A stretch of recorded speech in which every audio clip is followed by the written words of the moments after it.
आपल्या आदिवासी महिलावर या ठिकाणी बलात्कार झाला आणि त्या बलात्काराचा छडा लावण्यासाठी या ठिकाणी आपल्या संगमनेरचं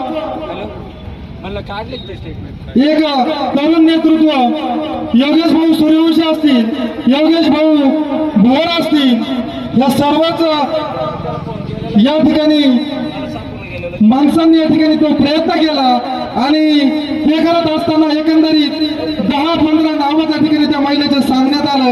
हे करायला कोण होतं? आपलेच माणसं होते। आपल्याला न्याय जर मिळवायचा असेल तर आपल्यातले माणसं फितूर जर झाले तर आपल्याला कधीच न्याय मिळणार नाही। म्हणून मी पुन्हा एकदा परत सर्वांना सांगतो, आपण फितुरी थांबवली तर आपण सर्वांना न्याय देऊ शकतो। आज एका महिलेवर या ठिकाणी अत्याचार अन्याय झालाय, उद्या अशा अनेक महिला आहेत की हे जिहादी जे आहेत ते या आपल्या महिलांवर अन्याय अत्याचार करू शकतात। आज जर त्या जिहादीचा नागे आपण पेचला नाही तर ते या ठिकाणी थांबणार नाही।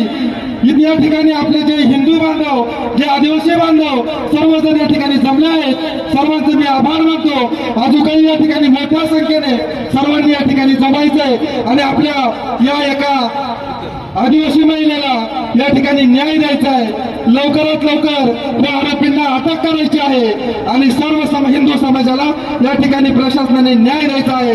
जर हा न्याय लवकरात लवकर मिळाला नाही तर तो न्याय मिळवण्याची ताकद आमच्या आदिवासी समाजात आणि हिंदू समाजामध्ये आहे, एवढं मी सांगतो आणि थांबतो।